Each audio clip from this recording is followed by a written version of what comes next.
ನಮಸ್ಕಾರ ಸ್ನೇಹಿತರೆ. ಇವತ್ತು ಪುಷ್ಯ ಮಾಸದ ಪುತ್ರದ ಏಕಾದಶಿ ಇದೆ ಸ್ನೇಹಿತರೆ. ಈ ದಿನವನ್ನು ಪ್ರಪಂಚದ ಸೃಷ್ಟಿಕರ್ತನಾದ ವಿಷ್ಣುವಿಗೆ ಸಮರ್ಪಿತವಾದ ದಿನವಾಗಿದೆ. ಆದ್ದರಿಂದ ಈ ದಿನ ಭಗವಾನ್ ವಿಷ್ಣು ಮತ್ತು ತಾಯಿ ಲಕ್ಷ್ಮಿಯನ್ನು ಧಾರ್ಮಿಕ ವಿಧಿವಿಧಾನಗಳೊಂದಿಗೆ ಪೂಜಿಸಲಾಗುತ್ತದೆ. ಅದಲ್ಲದೆ ಏಕಾದಶಿಯ ಉಪವಾಸವನ್ನು ಆಚರಿಸಲಾಗುತ್ತದೆ.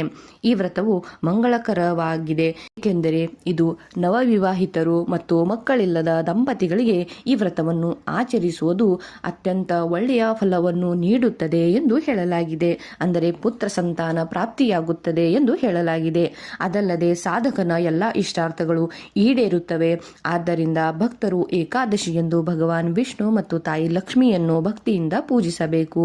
ಹಾಗೂ ವಿಷ್ಣುವಿನ ಆಶೀರ್ವಾದವನ್ನು ಪಡೆಯಲು ನಾವು ಈ ಪುಷ್ಯ ಮಾಸದ ಅಥವಾ ಪೌಷ ಮಾಸದ ಪುತ್ರದ ಏಕಾದಶಿಯನ್ನು ನಾವು ಆಚರಿಸಬೇಕು ಎಂದು ಹೇಳಲಾಗಿದೆ. ಸ್ನೇಹಿತರೆ, ಈ ಏಕಾದಶಿಯ ಹೆಸರೇ ಸೂಚಿಸುವಂತೆ ಪುತ್ರದ ಏಕಾದಶಿಯು ಪುತ್ರನನ್ನು ನೀಡುವ ಏಕಾದಶಿಯಾಗಿದೆ. ಪುತ್ರದ ಏಕಾದಶಿಯು ಸ್ನೇಹಿತರೆ ವರ್ಷಕ್ಕೆ 2 ಬಾರಿ ಬರುತ್ತದೆ. ಮೊದಲನೆಯದು ಶ್ರಾವಣ ಮಾಸದಲ್ಲಿ ಮತ್ತು ಎರಡನೆಯದು ಈ ಪೌಷ ಮಾಸ ಅಥವಾ ಪುಷ್ಯ ಮಾಸದಲ್ಲಿ ಬರುತ್ತದೆ. ಸ್ನೇಹಿತರೆ, ಸಂತಾನ ಭಾಗ್ಯದಿಂದ ವಂಚಿತರಾದ ದಂಪತಿಗಳಿಗೆ ಈ ಏಕಾದಶಿ ಉಪವಾಸವು ಅತ್ಯಂತ ವಿಶೇಷವೆಂದು ಹೇಳಲಾಗಿದೆ.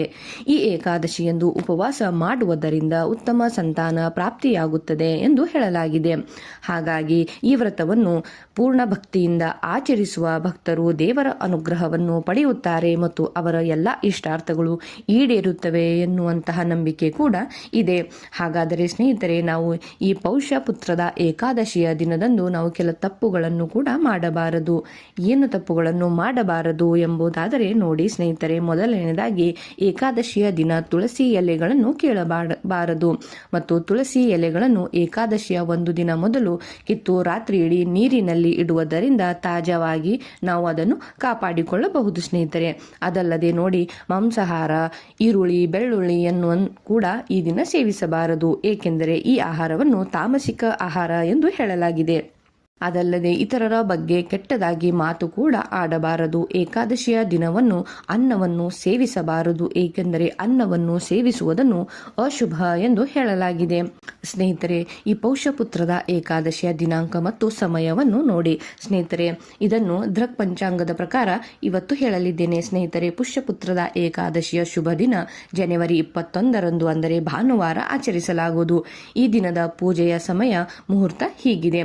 ಏಕಾದಶಿ ತಿಥಿ ಆರಂಭವಾಗಿದೆ ಸ್ನೇಹಿತರೆ. ಇದು ಜನವರಿ 20ರಂದು ಸಂಜೆ 7:26 ಏಕಾದಶಿ ತಿಥಿ ಪ್ರಾರಂಭವಾಗಿದೆ ಮತ್ತು ಏಕಾದಶಿಯ ತಿಥಿಯು ಮುಕ್ತಾಯಗೊಳ್ಳುವುದು ಜನವರಿ 21ರಂದು, ಅಂದರೆ ಇವತ್ತು ಸಂಜೆ 7:26 ಏಕಾದಶಿ ತಿಥಿಯು ಮುಕ್ತಾಯಗೊಳ್ಳಲಿದೆ ಸ್ನೇಹಿತರೆ. ಅದೇ ರೀತಿಯಾಗಿ ಪಾರಣ ಸಮಯ ಜನವರಿ 22ರಂದು ಬೆಳಗ್ಗೆ 7:14 9:21 ಇದೆ ಎಂದು ಹೇಳಲಾಗಿದೆ. ಅದೇ ರೀತಿಯಾಗಿ ಸ್ನೇಹಿತರೆ, ಈ ಪೌಷಪುತ್ರದ ಏಕಾದಶಿಯ ದಿನ ನಾವು ಯಾವ ರೀತಿಯಾಗಿ ಪೂಜೆಯನ್ನು ಮಾಡಬೇಕು ಎಂಬುದನ್ನು ನೋಡಿ.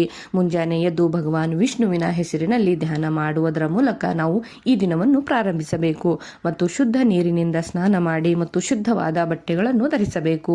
ನಮ್ಮ ಮನೆಯ ದೇವರ ಕೋಣೆಯಲ್ಲಿ ವಿಷ್ಣುವಿನ ವಿಗ್ರಹವನ್ನು ಅಥವಾ ಫೋಟೋವನ್ನು ಇರಿಸಿ ವಿಗ್ರಹವನ್ನು ಹಳದಿ ಅಥವಾ ಕೆಂಪು ಬಟ್ಟೆಯಿಂದ ಮುಚ್ಚಬೇಕು.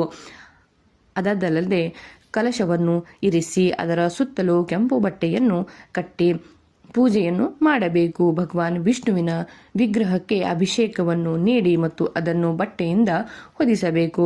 ಸ್ನೇಹಿತರೆ, ವಿಷ್ಣುವಿಗೆ ಗೌರವವಾಗಿ ಸಿಹಿ ತಿಂಡಿಗಳನ್ನು ಮತ್ತು ಹಣ್ಣುಗಳನ್ನು ಅರ್ಪಿಸಬೇಕು. ವಿಷ್ಣುವನ್ನು ಧೂಪದ್ರವ್ಯದಿಂದ ಪೂಜಿಸಿ ಮತ್ತು ಆರತಿಯನ್ನು ಮಾಡಬೇಕು. ಅದಲ್ಲದೆ ಇಡೀ ದಿನ ಉಪವಾಸ ವ್ರತವನ್ನು ಮಾಡಬೇಕು ಮತ್ತು ಈ ಪೌಷಪುತ್ರದ ಏಕಾದಶಿ ವ್ರತವನ್ನು ಕೇಳಿದ ನಂತರ ನಾವು ಸಂಜೆ ಹಣ್ಣುಗಳನ್ನು ಸ್ವೀಕರಿಸಬೇಕು ಸ್ನೇಹಿತರೆ. ಅದಲ್ಲದೆ ನೋಡಿ, ಮರುದಿನ ಬ್ರಾಹ್ಮಣರಿಗೆ ಆಹಾರ ನೀಡಿ ಮತ್ತು ನಿಮ್ಮ ಸಾಮರ್ಥ್ಯಕ್ಕೆ ಅನುಗುಣವಾಗಿ ದಾನ ಮಾಡುವುದರ ಮೂಲಕ ವ್ರತವನ್ನು ಮುಕ್ತಾಯಗೊಳಿಸಬೇಕು ಎಂದು ಹೇಳಲಾಗಿದೆ ಸ್ನೇಹಿತರೆ. ಹಾಗಾದರೆ ಈ ಪೌಷಪುತ್ರದ ಏಕಾದಶಿಯ ದಿನದಂದು ನಾವು ಯಾವ ಮಂತ್ರಗಳನ್ನು ಪಠಿಸಬೇಕು ಎಂದಾದರೆ ನೋಡಿ ಸ್ನೇಹಿತರೆ, ಮಂತ್ರಗಳು ಹೀಗಿವೆ. ಶಾಂತಾಕಾರಂ ಭುಜಗಶಯನಂ ಪದ್ಮನಾಭಂ ಸುರೇಶಂ ವಿಶ್ವಾಧಾರಂ ಗಗನಸದೃಶಂ ಮೇಘವರ್ಣಂ ಶುಭಾಂಗಂ ಲಕ್ಷ್ಮೀಕಾಂತಂ ಓಂ ನಮೋ ಭಗವತೆ ವಾಸುದೇವಾಯ ಎನ್ನುವಂತಹ ಮಂತ್ರವನ್ನು ಕೂಡ ನೀವು ಪಠಿಸಬಹುದು. ಅದಲ್ಲದೆ ವಿಷ್ಣು ಗಾಯತ್ರಿ ಮಂತ್ರವನ್ನು ನೀವು ಕೂಡ ಪಠಿಸಬಹುದು. ಹೀಗಿದೆ: ಓಂ ನಾರಾಯಣಾಯ ವಿದ್ಮಹೆ ವಾಸುದೇವಾಯ ಧೀಮಹಿ ತನ್ನೋ ವಿಷ್ಣು ಪ್ರಚೋದಯಾತ್ ವಂದೇ ವಿಷ್ಣು ಭವಭವಹರಂ ಸರ್ವಲೋಕೈಕನಾಥಂ ಎನ್ನುವಂತಹ ಮಂತ್ರವನ್ನು ಹೇಳಬಹುದು. ಅದಲ್ಲದೆ ವಿಷ್ಣು ಕೃಷ್ಣ ಅವತಾರ ಮಂತ್ರವನ್ನು ಕೂಡ ನೀವು ಪಠಿಸಬಹುದು. ಶ್ರೀಕೃಷ್ಣ ಗೋವಿಂದ ಹರಿಮುರಾರಿ ಹೇ ನಾಥ ನಾರಾಯಣ ವಾಸುದೇವ ಎನ್ನುವಂತಹ ಮಂತ್ರಗಳನ್ನು ಕೂಡ ನೀವು ಈ ದಿನ ಪಠಿಸಬಹುದು. ಸ್ನೇಹಿತರೆ, ಇಂಥದ್ದೇ ಅನೇಕ ಮಾಹಿತಿಗಳಿಗಾಗಿ ಈ ಚಾನೆಲ್ನ ಸಬ್ಸ್ಕ್ರೈಬ್ ಮಾಡಿಕೊಳ್ಳಿ. ಧನ್ಯವಾದ.